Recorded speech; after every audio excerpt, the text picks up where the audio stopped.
नमस्कार दोस्तों, मैं आपका बहुत बहुत स्वागत करती हूं हमारे चैनल बीर न्यूज में। तो आइए दोस्तों, जानेंगे इस वीडियो में आज देश भर की तमाम बड़ी खबरों को। दरअसल आपको पता होगा कि राम मंदिर भूमि पूजन का कार्य हमारे देश में संपन्न हो चुका और उसके बाद मोदी सरकार की एक बड़ी घोषणा भी है। दिल खोलकर करे राम मंदिर निर्माण के लिए दान, मोदी सरकार टैक्स में छूट देगी, जहाँ सेक्शन 80G के तहत आपको टैक्स में छूट मिलेगी। भारतीय रेल की तरफ से एक बड़ा अपडेट है। स्टूडेंट छात्र छात्राओं के लिए भी बड़ी खबर है। व्हाट्सएप अगर आप चलाते है तो भी आपके लिए बड़ी खबर है। अलग अलग राज्यों से आए हुए बेहद महत्वपूर्ण और सिलेक्टेड काम की खबरें हैं। स्कूल कॉलेज में पढ़ने वाले विद्यार्थियों के लिए एक बड़ी खुशखबरी आई है। सरकार की ओर से फ्री तोहफे का ऐलान, इसको लेकर भी बड़ी खबर है। बैंक लोन को लेकर भी बड़ा अपडेट है। सरकारी कर्मचारियों के लिए बड़ी खबर, किसान भाइयों के लिए भी बड़ी राहत का ऐलान किया गया है। साथ ही जानेंगे सोने चांदी के रेट। सभी खबरें सिलेक्ट करके लाई गई है। पूरा वीडियो ध्यान से देखते रहिएगा। खबरों की शुरुआत करते हैं, टाइम गंवाए चलते हैं आज की पहली बड़ी खबर की ओर। संपूर्ण भारत का 7 अगस्त 2020 का मौसम पूर्वानुमान। जी हाँ दोस्तों, अगले 24 घंटों के दौरान गंगीय पश्चिम बंगाल, तटीय ओडिशा, गुजरात, कोंकण, गोवा, तटीय कर्नाटक, केरल और अंडमान व निकोबार द्वीप समूह के कुछ हिस्सों में हल्की से मध्यम बारिश हो सकती है। इन भागों में 1-2 स्थानों पर भारी वर्षा का भी अनुमान है। दक्षिण पूर्वी राजस्थान और मध्य प्रदेश के भी कुछ हिस्सों में हल्की से मध्यम मानसूनी बौछारों के बीच 1 या 2 जगहों पर भारी बारिश देखने को मिल सकती है। हिमाचल प्रदेश, उत्तराखंड, पूर्वी उत्तर प्रदेश, बिहार के कुछ हिस्सों, झारखंड, उप हिमालय, पश्चिम बंगाल, सिक्किम, पूर्वोत्तर भारत, विदर्भ और छत्तीसगढ़ के कुछ हिस्सों में हल्की से मध्यम बारिश के आसार हैं। पंजाब, हरियाणा, दिल्ली, पश्चिम उत्तर प्रदेश, आंध्र प्रदेश, तेलंगाना, आंतरिक कर्नाटक और तमिलनाडु में कहीं कहीं हल्की बारिश के साथ 1-2 स्थानों पर मध्यम बारिश हो सकती है। देश में कहीं से भी कोविड-19 लैब तक 3 घंटे में पहुंच सकते हैं, नागरिक हर्षवर्धन। जी हाँ दोस्तों, भारत के कोविड-19 महामारी से निपटने के लिए अपनी स्वास्थ्य सेवाओं की काफी मजबूत कर लिया है। केंद्रीय स्वास्थ्य मंत्री डॉक्टर हर्षवर्धन ने गुरुवार को कहा कि जनवरी में भारत में महज एक लैब में कोविड-19 जांच की सुविधा उपलब्ध थी, जो अब 1317 हो चुकी है। उन्होंने कहा कि पूरे देश में किसी भी स्थान से कोई नागरिक अधिकतम 3 घंटे यात्रा करके लैब तक पहुंच सकता है। वोडाफोन आइडिया का चालू वित्त वर्ष की पहली तिमाही का घाटा 25,000 करोड़ से ज्यादा। मतलब दोस्तों, वोडाफोन आइडिया का चालू वित्त वर्ष की पहली तिमाही का घाटा बढ़कर 25,460 करोड़ रुपए हुआ। इससे पिछले वित्त वर्ष की समान तिमाही में ये 4874 करोड़ रुपए था। सांविधिक बकाये के लिए प्रावधान की वजह में कंपनी का घाटा बढ़ा है। शेयर बाजारों को कंपनी ने ये जानकारी दी। पीएनबी स्कैम, नीरव मोदी को बड़ा झटका, 27 अगस्त तक बड़ी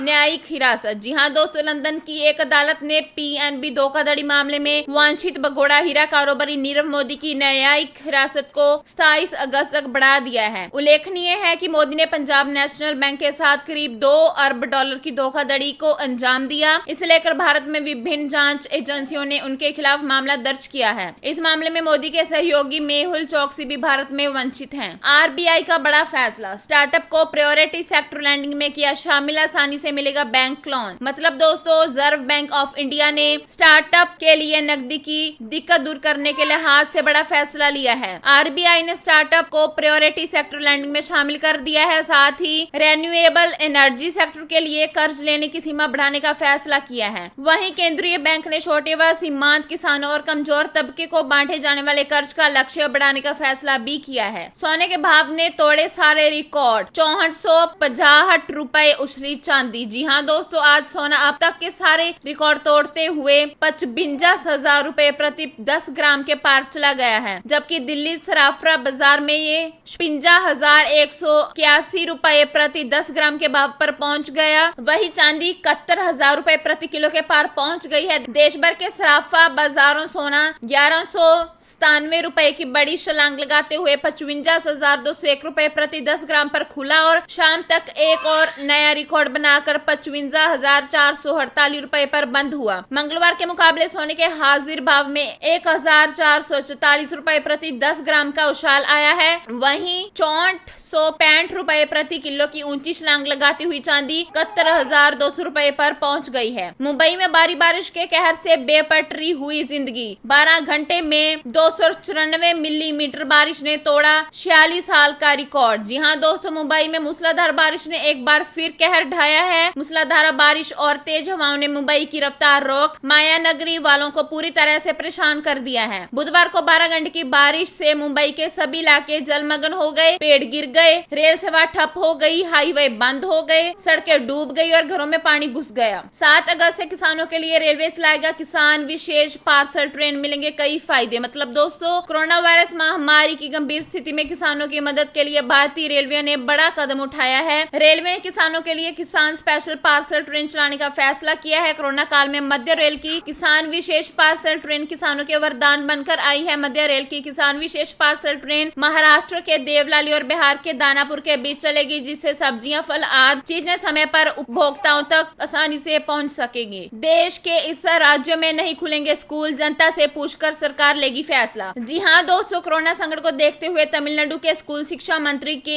ए सनगोटायन ने कहा कि मौजूदा स्थिति में स्कूलों को फिर से खोलने की संभावना नहीं है। उन्होंने कहा कि कोविड-19 के संक्रमण में कमी आने के बाद स्कूलों को पेरेंट्स व जनता की राय के अनुसार बाद में खोला जाएगा। मौजूदा हालातों में स्कूलों को फिर से खोलने की कोई उम्मीद नहीं है। कोरोना का संक्रमण जब कम होगा, मौजूदा हालातों में स्कूलों को फिर से खोलने की कोई उम्मीद नहीं है। कोरोना का संक्रमण जब भी कम हो जाएगा, तब पहले अभिभावकों से राय आमंत्रित की जाएगी। अगर वैक्सीन नहीं बनती है तो फिर बिना जनता की सहमति के स्कूल नहीं खोले जाएंगे। ऐसे ही हमारे साथ बनने के लिए आपका बहुत बहुत धन्यवाद।